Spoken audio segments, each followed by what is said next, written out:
Hola, ¿qué tal? Yo soy el profesor Raúl Viñaval, profesor de bioestadística de las carreras de enfermería profesional, técnico superior en farmacia e instrumentación quirúrgica. En esta clase vamos a ver tablas y gráficos. Vamos a ver la diapositiva. Vamos a ver la siguiente. Entonces, veamos qué es una tabla. Dice que una tabla es un cuadro que permite la presentación estadística de una serie de observaciones con fines específicos. Se podría decir entonces que una tabla permite organizar, permite resumir, ordenar. Esa es la finalidad de la tabla. Si yo tengo 20, 30 o 100 datos, puedo resumirlo. Dice que las tablas son respuestas a preguntas que se hace el investigador y el título de la tabla lo debe indicar. Vamos a ver la siguiente. Acuérdense, todas las tablas tienen 5 elementos: título, matriz o molde, cuerpo, totales y fuente de datos. Cada una de estas responde a ciertas preguntas. Esto está en la cartilla, le tiene que servir de guía, pero 5 elementos tienen todas, absolutamente todas las tablas. Vamos a ver la siguiente. Acá está la tabla. Entonces, primero en la parte de arriba va el título, dice que responde a preguntas de qué, cómo, dónde y cuándo. Todas las tablas deben tener un título. Lo que está de rosado se llama matriz o molde, es como una L invertida. La primera fila y la primera columna vendría a ser. Esa es la matriz o molde. Lo que está en verde es el cuerpo de la tabla. Ahí se colocan los datos, la cantidad de observaciones y los porcentajes. En la fila celeste están los totales. Y, por último, la fuente de datos. 5 elementos. Todas las tablas, absolutamente todas, 5 elementos.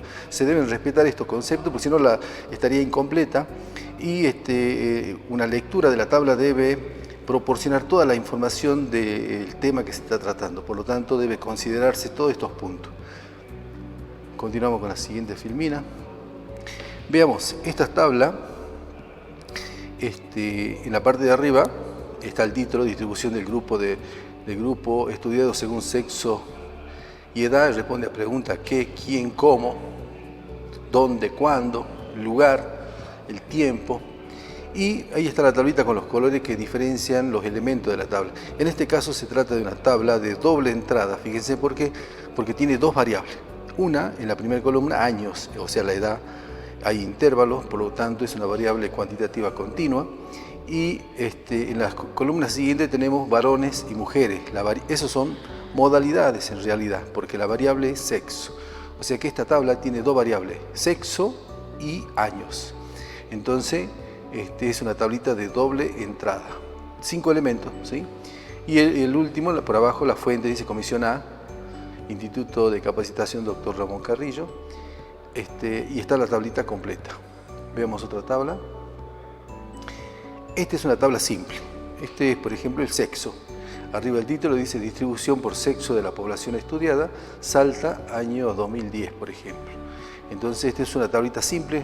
En la primera columna tengo, acuérdense, la primera fila y primera columna se llama matriz o molde. En la primera columna tengo todas las categorías, masculino, femenino, y en la siguiente la cantidad, el N y el porcentaje. En este caso es una tablita simple con pocos datos, sin embargo, tiene los 5 elementos y, por consiguiente, la fuente. Continuamos. Ahora veamos qué es un gráfico. Dice que los gráficos son la representación de los datos en forma de dibujos, de manera tal que su observación proporciona una idea acerca de la frecuencia en él presentada y su comportamiento. El gráfico tiene una finalidad muy específica, llama la atención, a que a simple vista cualquiera puede sacar conclusiones y en las observaciones puede ver diferencias. No hace falta que sea un experto ni que sepa de estadística, solamente con observar un dibujo se da cuenta quién tiene mayor frecuencia, quién es más alto, qué diferencia hay entre uno y otro. Y hay pequeñas reglas, dice, se utiliza para resaltar resultados importantes de la investigación. No todas las tablas van acompañadas de gráficos, solo las que necesitan resaltar resultados importantes. Se pueden hacer tablas y gráficos, pero si tengo 10 variables, hacer 10 gráficos y 10 tablas no tiene sentido, se seleccionan aquellas más importantes. Vamos a ver la siguiente. Tiene su ventaja y desventaja en la utilización del gráfico. Dice, la ventaja es que son visualmente atractivos, desventaja, no ofrecen precisión, por lo que debe ser acompañado por tablas cuando se lo requiera. Por ejemplo, en las alturas, un gráfico me muestra altura, pero no me muestra el valor exacto, ¿sí? Puede ser porcentaje, pero no puede visualizar la cantidad exacta, pero sí muestra diferencia. Entonces es una desventaja y una ventaja a la vez, porque puede ser interpretado por cualquier persona en general que quiera ver alguna particularidad del estudio, ¿sí? Y abajo vamos a ver que tenemos 4 columnas, dice variables cualitativa nominal, variable cualitativa ordinal, cuantitativa discreta y cuantitativa continua.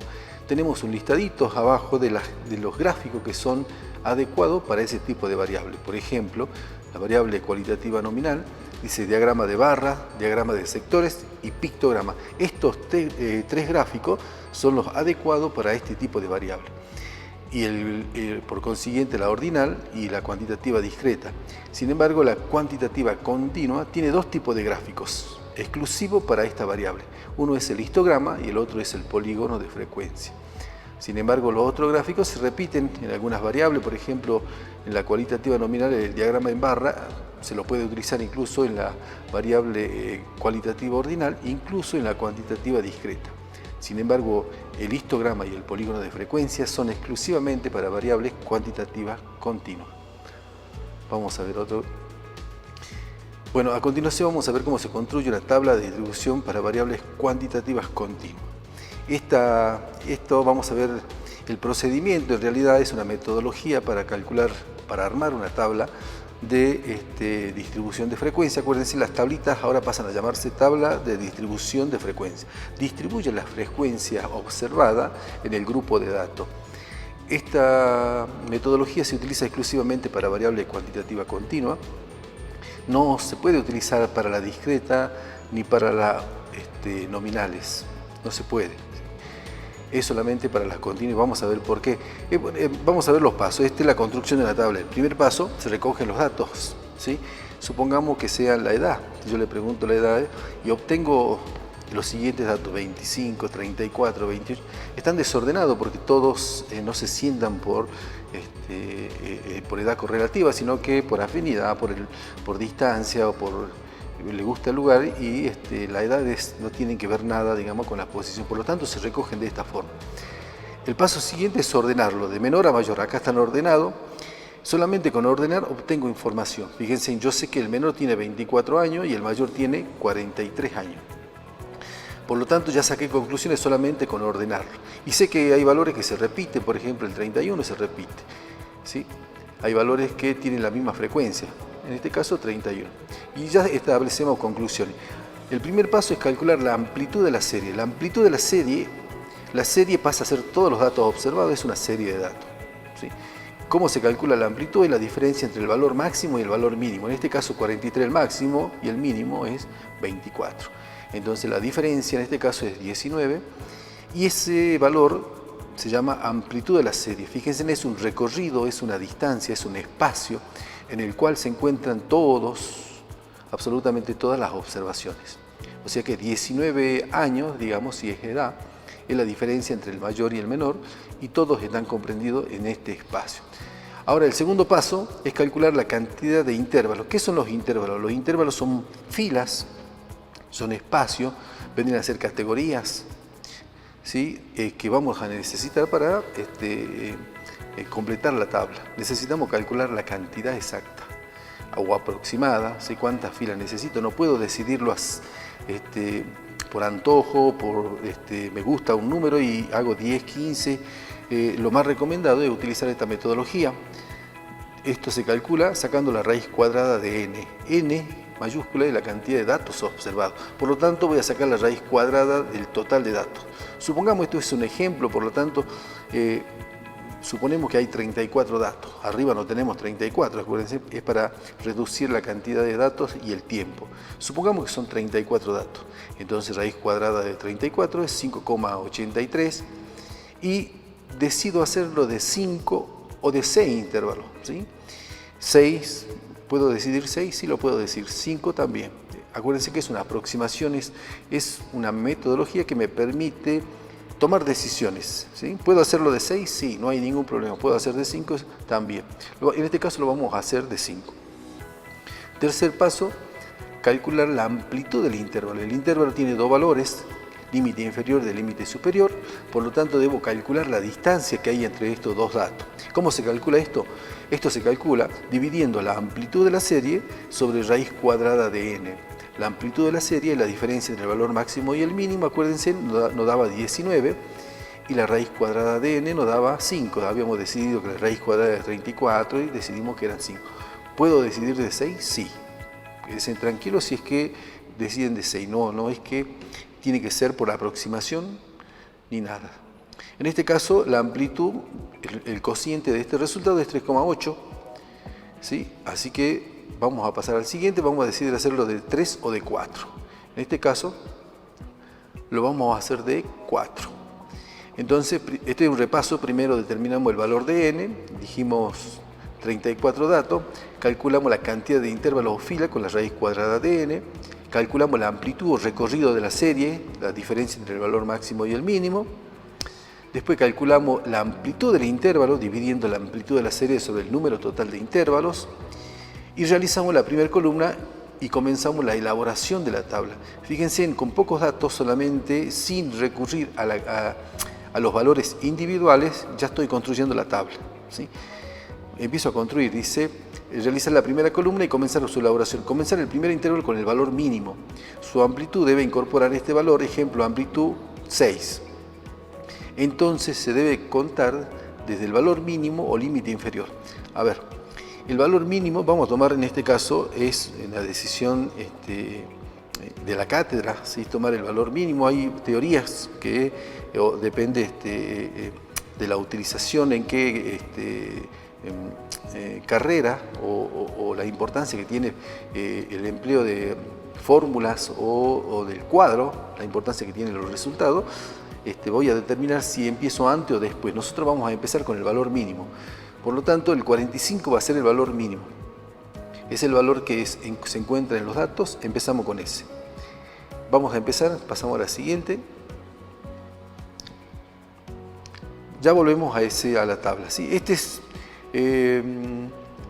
la construcción de los gráficos. Fíjense, dice que los gráficos, en algunas excepciones, se construyen utilizando como referencias eje de coordenadas o coordenadas cartesianas. Estos son los cuadrantes. Fíjense, las coordenadas tienen 4 cuadrantes, 1, 2, 3, 4. Los gráficos se construyen generalmente en el cuadrante superior externo, que corresponde al primer cuadrante. Por lo tanto, vamos a obviar el cuadrante 2, 3 y 4. El cuadrante, el eje vertical se llama ordenada, es el eje de las Y, y el horizontal es el eje de la abscisa y es el eje de las X.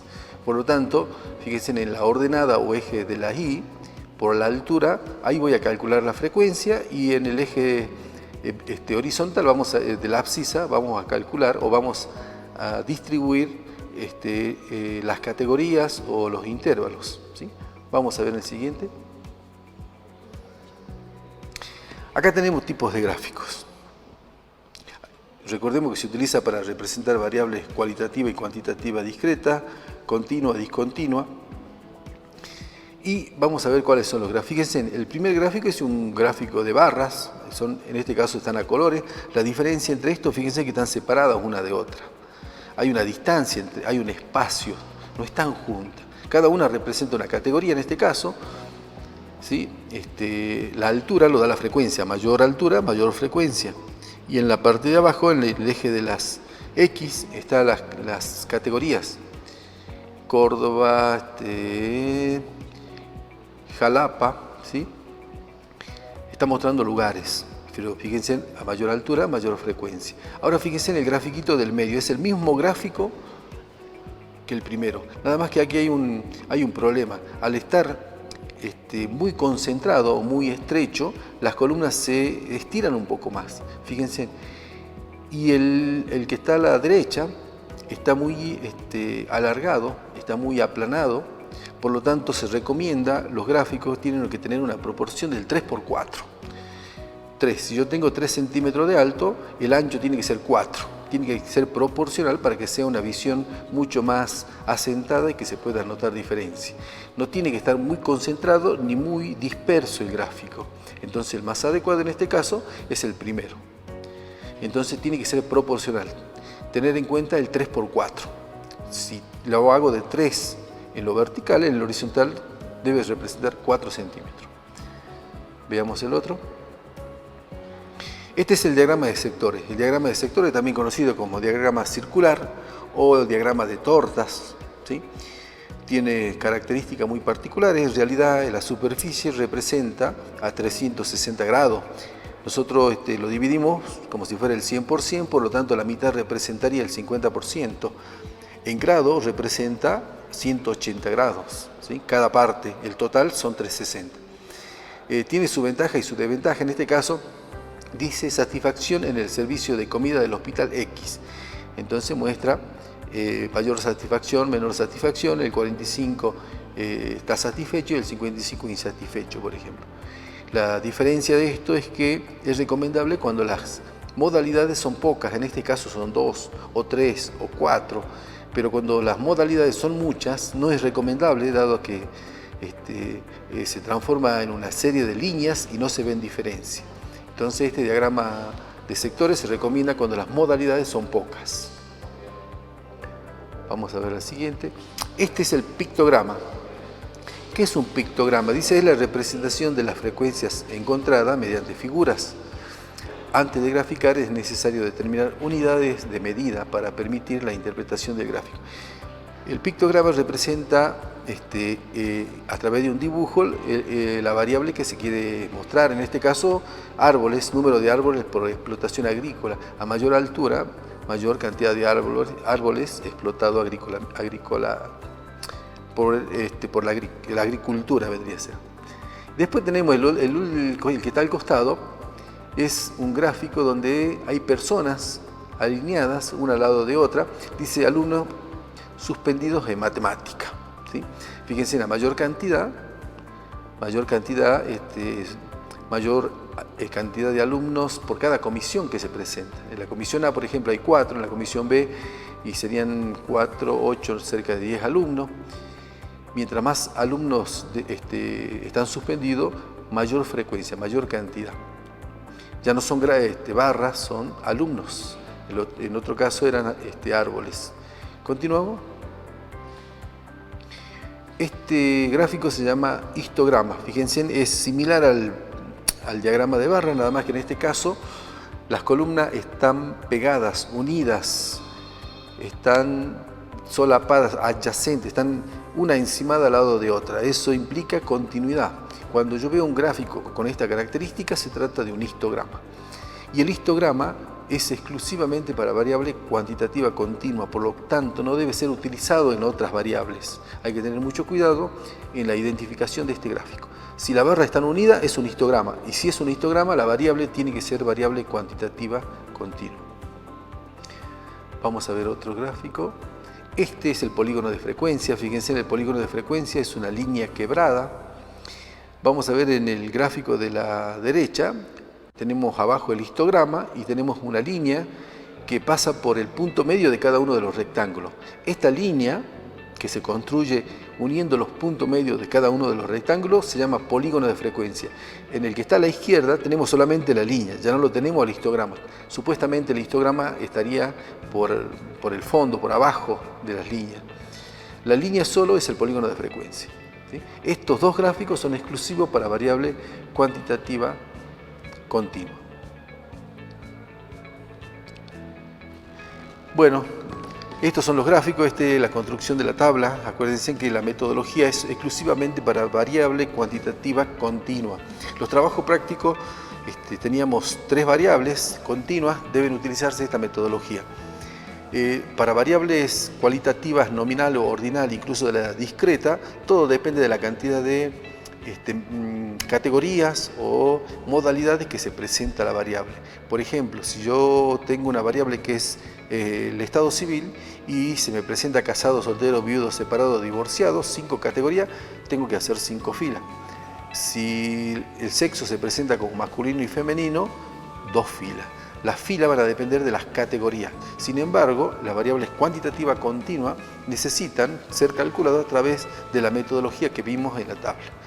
¿Por qué? Porque me da una aproximación de la cantidad de filas como para que puedan de alguna forma distribuir la cantidad de datos en forma adecuada, proporcionales, y puedan ser mostrados, porque la finalidad de la estadística es dar herramientas para que ordene, presente, analice y saque conclusiones. Entonces esta metodología tiene que emplear en la construcción del trabajo práctico. Posteriormente vamos a presentar el último video donde vamos a hacer cálculo de medidas de tendencia central y medida de dispersión, que posiblemente hasta el lunes que viene ya lo presentamos. Muchas gracias, hasta luego.